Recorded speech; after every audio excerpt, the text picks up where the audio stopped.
September is rarely remembered for what happens behind prison walls. Outside, life moves forward. Schools reopen. Seasons change. News cycles shift. But inside America's death chambers, September became something else entirely. It became a month of endings. For four men, spread across 3 states, September marked the final point of journeys that had begun decades earlier. Journeys shaped by violence, courtroom battles, appeals that stretched across generations, and years spent waking every morning knowing that death was not a possibility, but a certainty delayed. They had waited, some for more than 30 years, some since they were barely adults. And now, the waiting was over. In the United States, executions are rare, but they are not forgotten. Each one is the product of a system that moves slowly, deliberately, and often invisibly. By the time an execution date is set, the crime itself may be decades old. Witnesses have aged. Families have buried memories alongside loved ones. Entire lives have passed in the space between the sentence and its enforcement. September brought those timelines crashing back into the present. During that single month, executions were carried out using 2 different methods: lethal injection and nitrogen hypoxia. Each method promised efficiency. Each carried its own controversies. And each raised the same question that has haunted capital punishment for generations. What does justice look like at the very end? To understand these executions, it is necessary to understand death row itself. Death row is not simply a place. It is a condition, a psychological state suspended between life and death. Inmates sentenced to die often spend decades in near total isolation. Days blur into years. Appeals are filed, denied, refiled. Legal arguments move through state courts, federal courts, and sometimes all the way to the Supreme Court.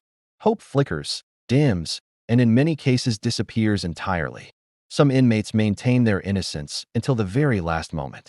Some express remorse. Some grow silent. But all of them wait.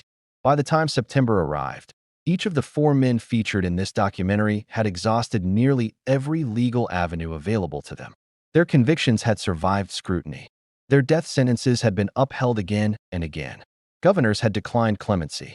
Courts had rejected last-minute appeals. The machinery of the state had reached its final step.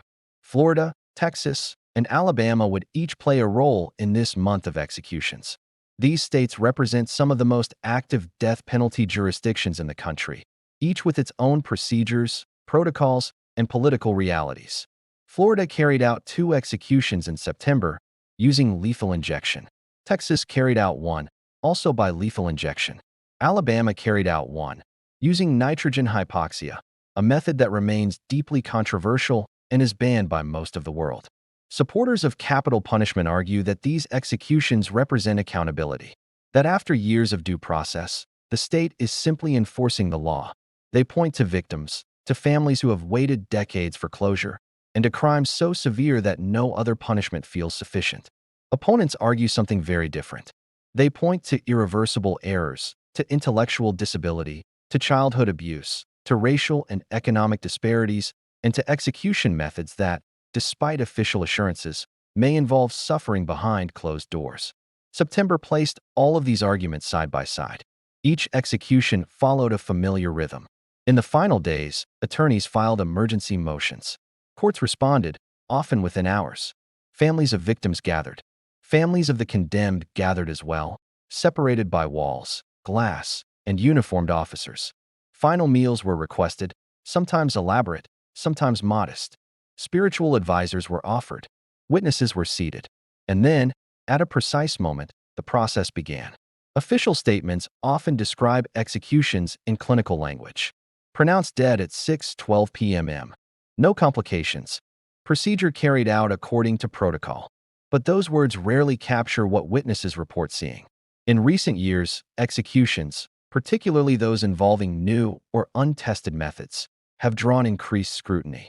Alabama's use of nitrogen hypoxia, in particular, has been criticized by human rights organizations, medical professionals, and international observers.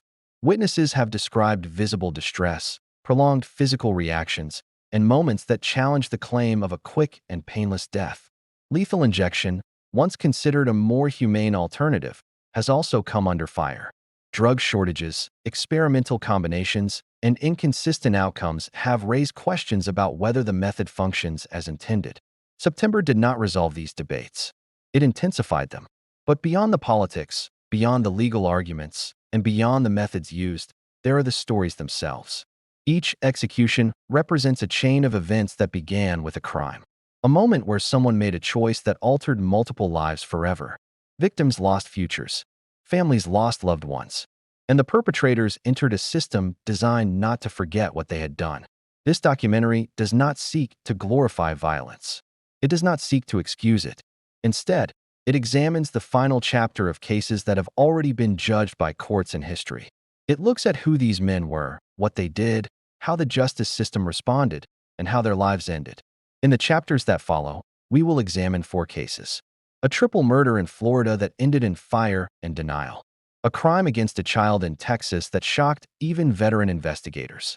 An execution-style killing in Alabama that became inseparable from a controversial method of death. And a double murder in Florida tied to robbery, trauma, and a life shaped by institutional abuse. Each case is different. Each outcome final. September closed the book on 4 death row stories. But the questions they raise remain open.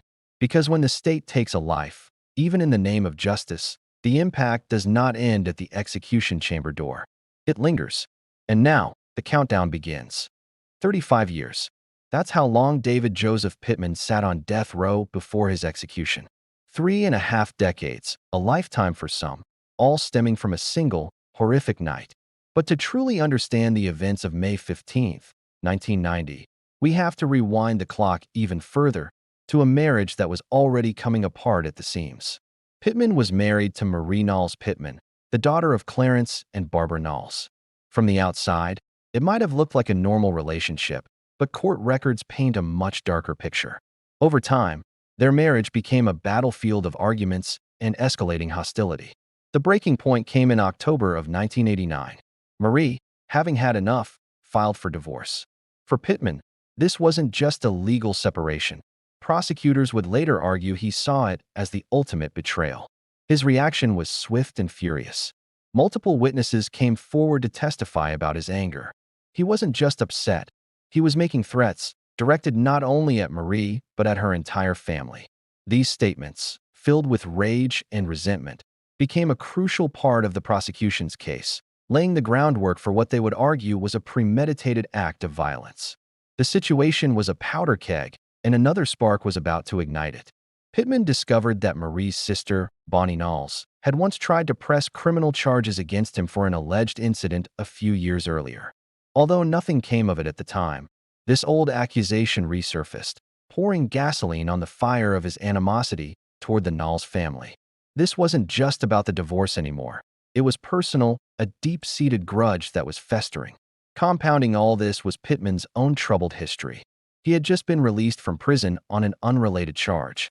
While his prior record had only one violent conviction, those who knew him described a man who was growing increasingly bitter, resentful, and emotionally unstable in the months leading up to that fateful May night. He was a man on the edge, and he was about to be pushed over. The night of May 14, 1990, began with a phone call.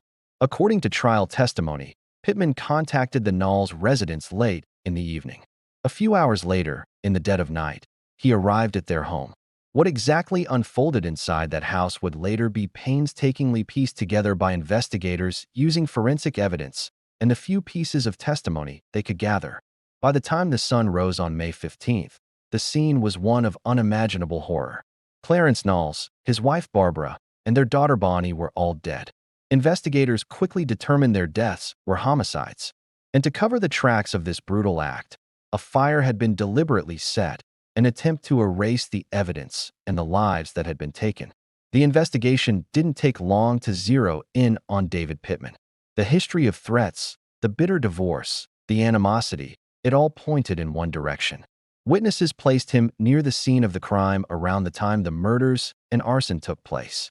On top of that, physical evidence collected from the house directly connected him to the events of that night. The net was closing in.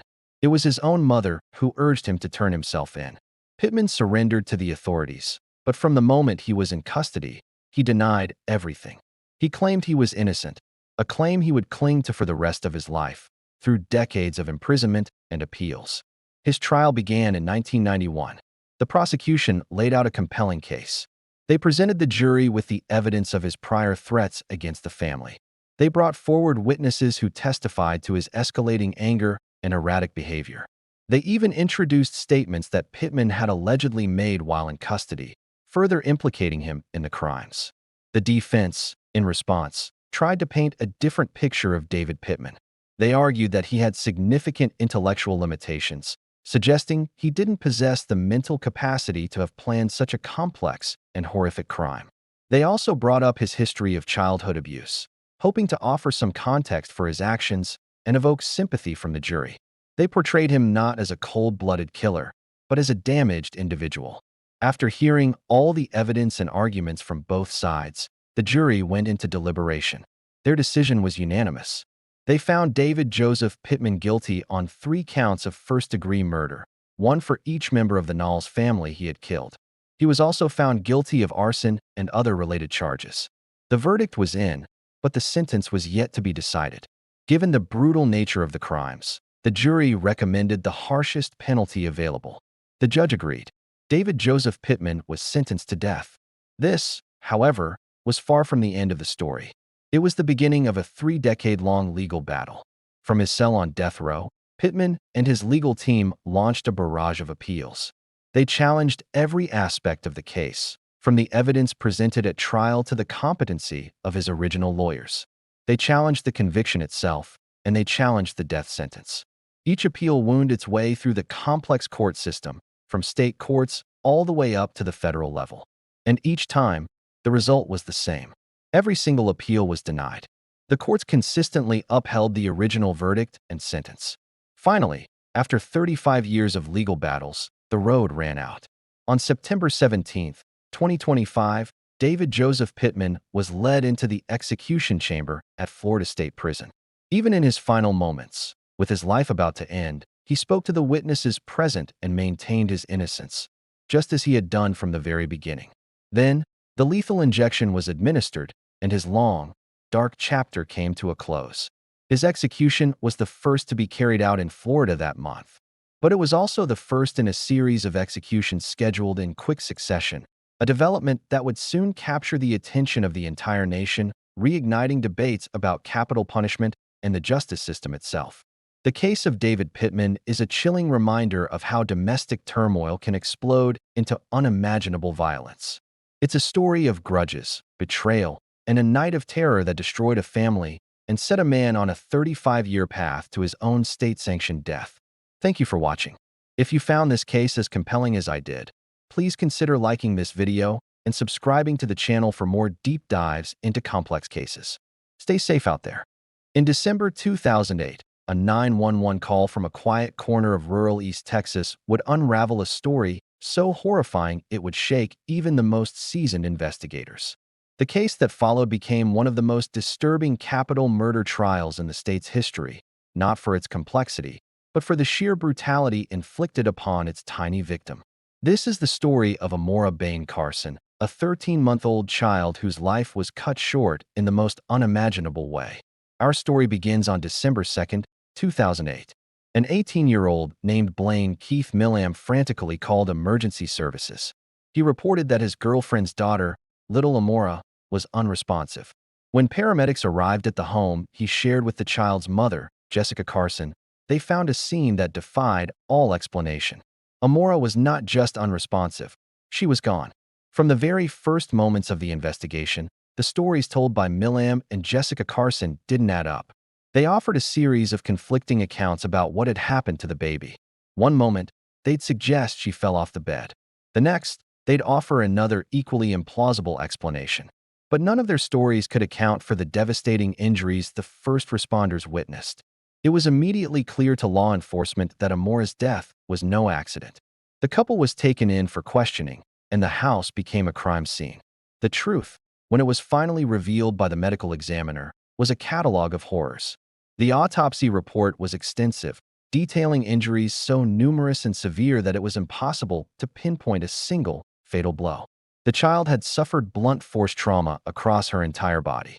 The medical experts who testified later would describe these injuries as having been inflicted over a period of time, painting a grim picture of repeated, systematic abuse. This wasn't a single act of violence. It was a sustained campaign of terror against a defenseless baby. Back at the residence, forensic investigators meticulously combed through every room. Their findings corroborated the autopsy's conclusions. Blood evidence was discovered in multiple locations, a silent testament to the violence that had occurred within those walls. Investigators also recovered objects that were later linked directly to the abuse Amora had endured. The home, which should have been a sanctuary for a young child, had been her personal house of horrors. The case took another dark turn when a concerned family member contacted the authorities. They had discovered disturbing items hidden beneath the house, items that Millam had allegedly tried to conceal. This crucial piece of evidence further tightened the net around him. With a mountain of physical evidence and inconsistent statements, investigators had what they needed. Blaine Millam was arrested and formally charged with capital murder, the most serious crime in the state of Texas. During the subsequent investigation, Millam made several statements to the police. He tried to craft a narrative that deflected blame, but prosecutors would later use these very statements against him at trial, highlighting the inconsistencies and his attempts to deceive law enforcement. Jessica Carson also provided statements to investigators.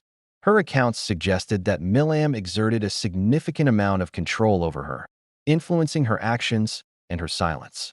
She was portrayed as a young mother trapped in a coercive and violent relationship, unable or unwilling to protect her own child from the man she lived with.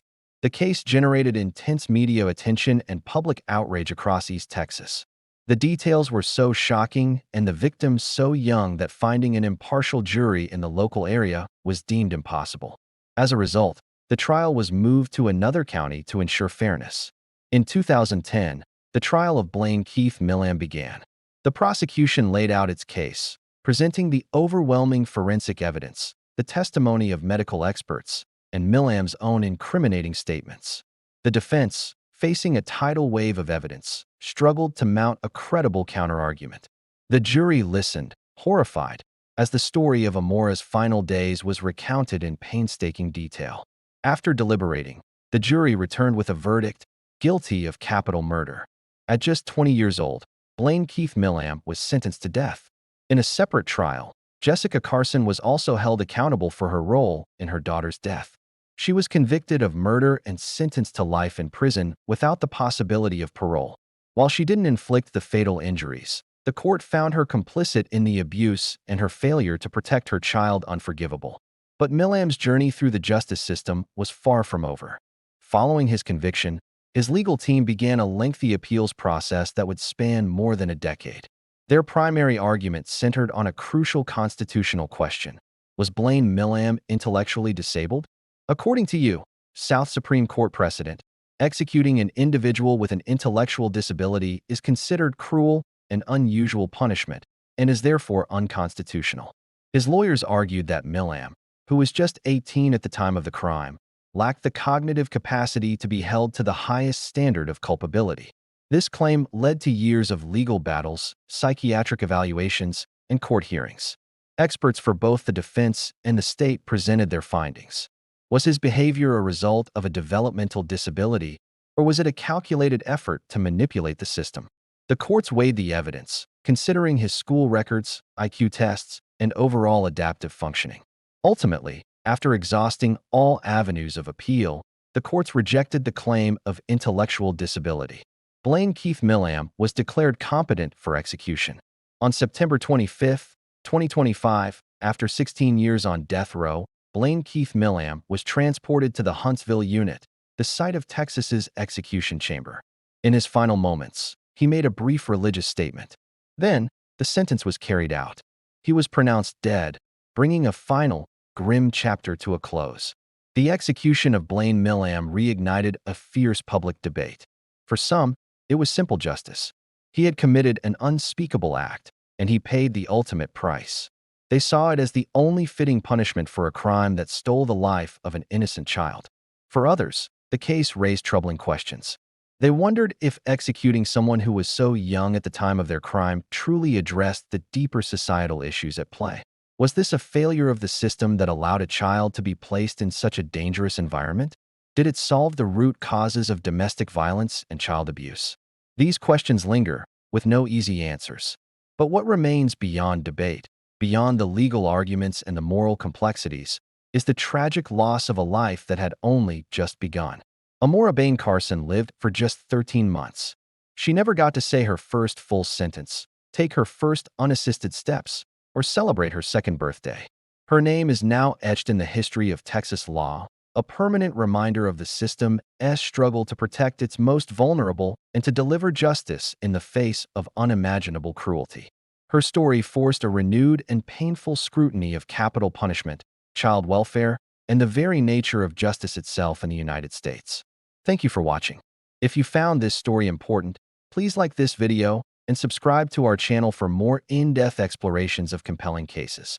On a quiet night in late March of 1997, a routine shift at a small Alabama gas station turned fatal.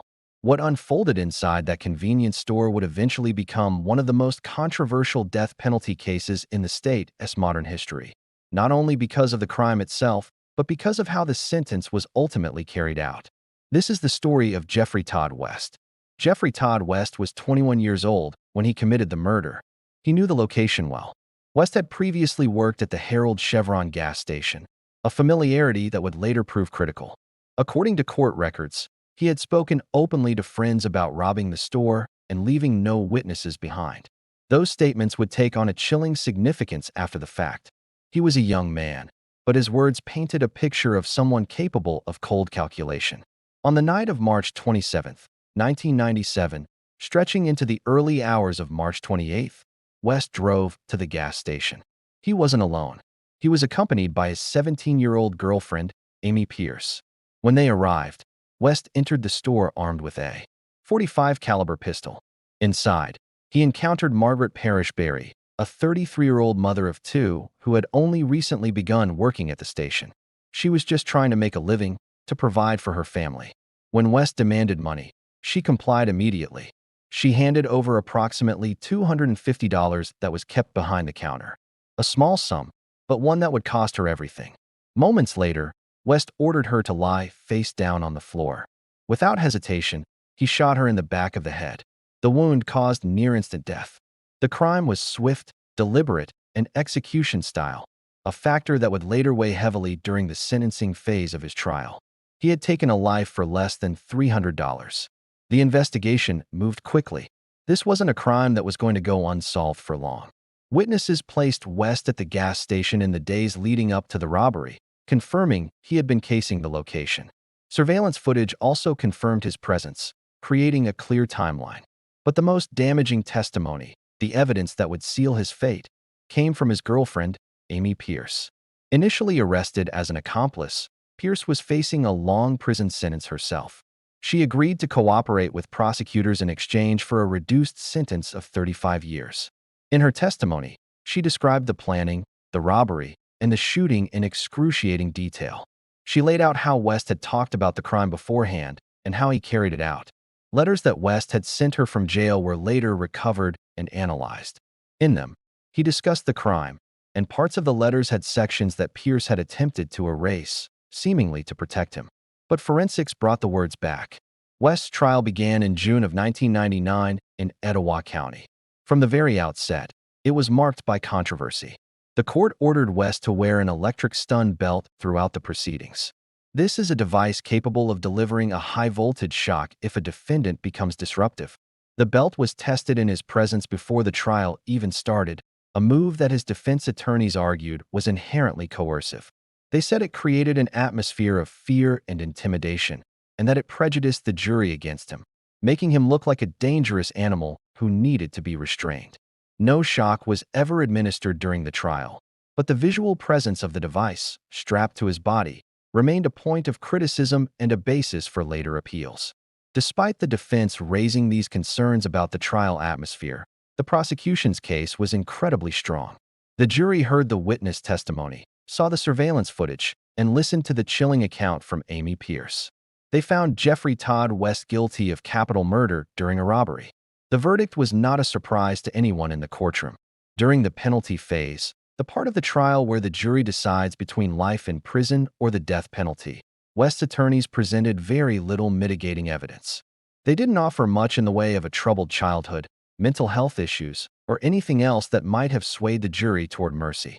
The jury voted 10-2 in favor of the death penalty. In Alabama, the jury's vote is a recommendation, and the final decision rests with the judge.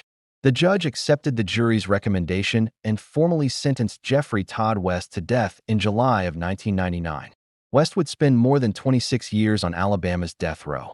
Over time, his case faded from public attention, as many capital cases do. It would only resurface in the news when appeals were filed or denied, a slow and grinding process that stretched over decades. Behind prison walls, West aged from a young man of 21 into a middle-aged man in his late 40s. Interviews conducted years later revealed a man who expressed remorse and regret for his actions. He spoke openly about wishing he could undo what he had done, acknowledging the irreversible harm he had caused to Margaret Berry's family. But remorse couldn't change the past. In 2018, the state of Alabama gave its death row inmates a choice regarding their method of execution. They could choose lethal injection, the standard method for decades, or they could opt for a new, untested method, nitrogen hypoxia. This method involves replacing breathable oxygen with pure nitrogen, causing death by asphyxiation. Jeffrey Todd West selected nitrogen hypoxia. At the time he made this choice, Alabama had not yet carried out an execution using this method. No one knew for sure how it would work in practice. Experts disagreed sharply on its effects. Some argued it would cause a rapid, painless loss of consciousness. Others warned it could lead to prolonged suffering, seizures, and a terrifying death. Those concerns became horrifyingly real in January of 2024, when Alabama conducted its very first nitrogen hypoxia execution on another inmate. Witnesses to that execution reported visible distress, convulsions, and a lengthy process. The event led to international criticism and condemnation from human rights groups. In the years that followed, fewer inmates chose the method, spooked by the reports. But West did not change his decision. As his execution date approached, an unexpected and powerful voice entered the conversation. Will Berry, the son of the victim, Margaret Parrish Berry, publicly opposed West's execution. He was only 11 years old when his mother was murdered. As an adult, he explained that carrying out the death sentence would not bring his mother back and would only deepen his family's pain and trauma. Through his Christian faith, he said, he had found it in his heart to forgive West for killing his mother. Well, Berry didn't just say this privately. He took action. He wrote letters to the governor of Alabama, attended vigils, and publicly pleaded for West's sentence to be commuted to life imprisonment without parole. It was an extraordinary act of grace from a man who had lost his mother in the most brutal way imaginable. Despite his heartfelt pleas, the request was denied. The state was determined to proceed. On September 25, 2025, Jeffrey Todd West was led into the execution chamber at the William C. Holman Correctional Facility in Atmore, Alabama. He was 50 years old. He was restrained on a gurney. A full-face mask, connected to a supply of pure nitrogen, was placed over his head. When the warden asked if he had any last words, West said only, "No, sir." Witnesses described what followed in careful, somber detail. After the nitrogen gas was introduced into the mask, West remained conscious for several minutes. His body began to convulse on the gurney. His breathing became irregular and ragged. His head moved from side to side as if he were struggling. His fists clenched tightly. After several minutes of this visible struggle, he became still. He was pronounced dead shortly afterward, becoming the fifth person executed by nitrogen hypoxia in Alabama. In a final written statement that was released through his attorney after the execution, West expressed remorse one last time. He acknowledged the forgiveness offered by the victim's son, Will Berry. He stated that he was at peace. The execution immediately reignited the fierce debate across the country. Supporters of the death penalty viewed it as the lawful and just conclusion of a clear-cut and heinous crime. A man who committed an execution-style murder received his own state-sanctioned execution. Critics, however, questioned whether any execution method that produces such visible distress can be considered humane or constitutional. They argued it was a cruel and unusual punishment. For Margaret Parrish Berry's family, the loss remained unchanged. An execution could not fill the void left by her murder nearly 3 decades earlier. For the state of Alabama, The controversy surrounding nitrogen hypoxia only deepened, with legal challenges mounting.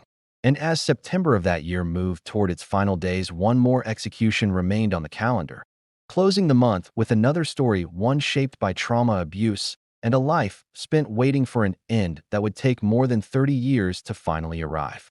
Before he was a killer on death row, Victor Tony Jones had already lived several lives. By the time Florida executed him, more than 32 years had passed, years defined by violence, neglect, and a justice system that would admit to harming him, even as it prepared to end his life. Jones was born into chaos. Abandoned by his mother, he was raised by relatives in poverty. He bounced between environments that offered no protection and even less guidance. As a teenager, he was sent to the Florida School for Boys, a state-run institution later revealed as a house of horrors. For decades, survivors from that school would describe beatings, sexual assault, and psychological torture. Jones was one of them. He endured physical punishment, attacks by older inmates, and long stretches in solitary confinement, experiences that would leave deep, permanent scars. But none of that could justify what came next. In December of 1990, Victor Tony Jones was 29 years old. He had just been hired at Nestor Engineering, a small business in Miami-Dade County owned by an elderly couple known for their kindness. Jacob and Matilda Dolly Nestor were Jewish immigrants from Brooklyn. Jacob was a World War II veteran and an inventor with several patents.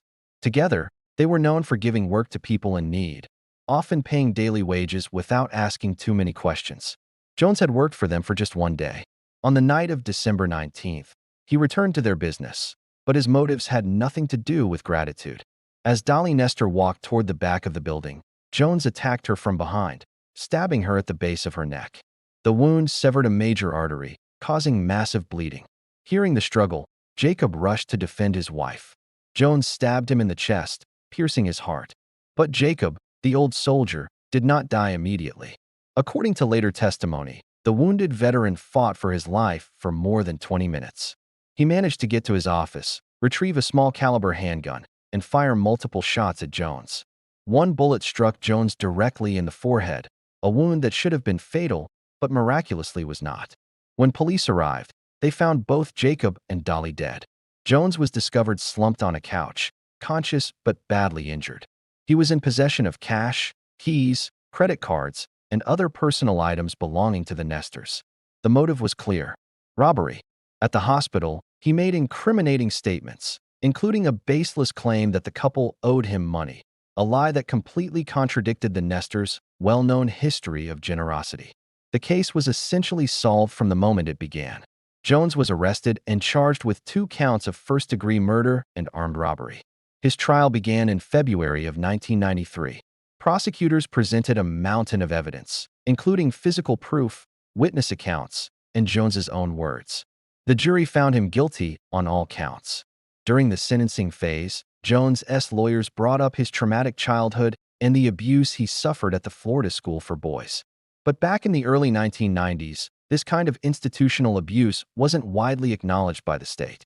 The jury recommended the death penalty by a 10-2 vote for Dolly Nestor's murder and unanimously for Jacob's. The judge agreed. Victor Tony Jones was sent to death row, where he would stay for more than 3 decades. Over those years, the world moved on. Appeals were filed and denied. Witnesses grew older. The victims' families carried their grief. Jones continued to argue that his intellectual limitations and childhood trauma should spare him from execution. Then, in 2024, something remarkable happened. The state of Florida made a stunning admission. After years of investigation, Florida formally acknowledged the widespread abuse that had occurred at reform schools like the one Jones attended. Survivors were officially recognized as victims of institutional wrongdoing. In early 2025, Jones received a letter from the Attorney General's office. It confirmed that he had been abused as a child while in state custody. Financial compensation was even deposited into his prison account, but his conviction and his death sentence remained unchanged. The contradiction was staggering. The state admitted it had harmed him, yet it still moved forward with his execution. As the execution date neared, the Nestor family braced themselves once more. One person's absence was deeply felt. Michael Nestor, the victim's son, had become a hero during the September 11th attacks, saving lives at Ground Zero.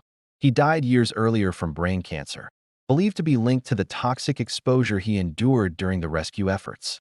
Throughout his life, he had expressed a wish to witness Jones's execution.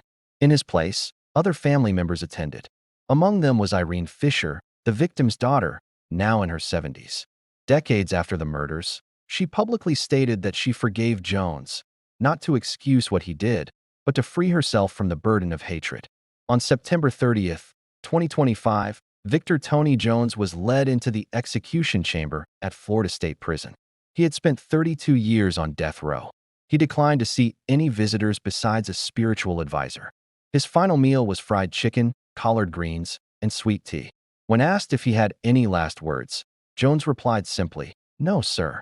The lethal injection proceeded without any reported complications. He was pronounced dead at 6:13 p.m. He was Florida's 13th execution of the year, setting a new record. Jones's death closed a chapter, but it also left behind one of the most unsettling questions of our time. How can a state acknowledge the damage it inflicted on a child and still decide that the man that child became must die? As the final days of September came to a close, a somber silence fell over execution chambers in 4 different states. 4 men had been put to death. While each case was unique, each crime laden with its own horrific weight, taken together, that month revealed something much larger. It wasn't just about the individuals who were executed, but about the very system that carries out these sentences in the name of justice. September became more than just a schedule of state-sanctioned deaths. It became a mirror, reflecting our society's most complex questions about morality and punishment. David Joseph Pittman, Blaine Keith Millam, Jeffrey Todd West, and Victor Tony Jones. These men had no common background, no shared motive, no single thread that could neatly tie their stories together. What they did share was the finality of a process that took decades to complete, but only minutes to end. For the victims' families, the crimes froze time. For David Pittman's victims, life ended in a blaze of fire and betrayal. For Amora Bain Carson, a life was extinguished before it ever truly had a chance to begin. For Margaret Parrish Berry, a routine shift at work became her final moments. And for Jacob and Dolly Nestor, an act of kindness was met with unimaginable, lethal violence. No execution can ever reverse these losses. The death penalty is often sold as a form of closure. But as these cases vividly demonstrate, closure isn't a single event. It doesn't arrive on a specific date, nor does it magically appear when a sentence is carried out. For some families, an execution can reopen old wounds rather than heal them. For others, it brings a grim sense of finality, but not relief. In Alabama, we saw a son forgive the man who killed his mother, only to watch the state proceed with the execution anyway. In Florida, a daughter spoke of forgiveness after decades of waiting, not because the crime was forgotten, but because the weight of hatred had simply become too heavy to carry. In Texas, a jury rejected claims of intellectual disability, sparking a public debate. Where do we draw the line for mercy? Is the threshold too high or too low? In theory, justice is meant to be consistent, blind, and fair. But in practice, it is deeply, undeniably human. It's shaped by the personal beliefs of juries, the strategies of prosecutors, the interpretations of judges, and the shifting tides of politics and public pressure. September exposed the fractures in this system. One execution used nitrogen hypoxia, a method promoted as humane, yet witnesses described it as visibly distressing. Another relied on lethal injection, a protocol that has been repeatedly challenged for its reliability and potential for causing extreme pain. The methods differed, but the outcome was the same. Death was absolute, and so was the silence that followed. What lingered were the questions. So many questions. Should a person's age at the time of the crime matter more than it currently does? Should profound childhood trauma or intellectual limitations carry greater weight in sentencing? Should the forgiveness offered by a victim's family have the power to alter a death sentence? And can a state acknowledge its own role in the abuse a person suffered and still proceed with their execution? There are no easy answers. Supporters of capital punishment argue that some crimes are so heinous, so fundamentally evil, that death is the only proportional response. They see execution as a necessary declaration of our moral boundaries, a statement that certain acts permanently forfeit the right to live among us. On the other hand, Opponents argue that the state should never hold the power of life and death, especially within a system where errors, inequities, and evolving moral standards are unavoidable. They point to the decades-long delays, the inconsistent application of the law, and the immense psychological toll on everyone involved, from the families to the correctional staff tasked with carrying out the sentence. The events of September offered evidence for both sides. It showed us crimes that defy comprehension. It showed us a punishment that can never restore what was taken. And it showed us a system that moves with slow, deliberate certainty, and once its work is done, it cannot be undone. Perhaps the most striking truth is this: executions don't end the story. They close a chapter, certainly, but the narrative continues. It lives on in court records, in the memories of families, in the ongoing public debate, and in those quiet spaces where grief and reflection reside. For the victims, time stopped at the moment that violence shattered their lives. For the condemned, time stretched across decades, inexorably narrowing toward a single, final day. For the rest of society, time moves forward, and we carry these unresolved questions with us. September passed. The executions were completed. The state's duty, as defined by law, was fulfilled. But what remains is the verdict that each of us must carry privately. A verdict on justice, on mercy, on punishment, and on whether a system built to protect life can ever be justified in taking it. That verdict isn't delivered in a courtroom. It's delivered in our own conscience. And it is never final. Thank you for watching. If this conversation is important to you, please consider subscribing for more deep dives into the issues that shape our world.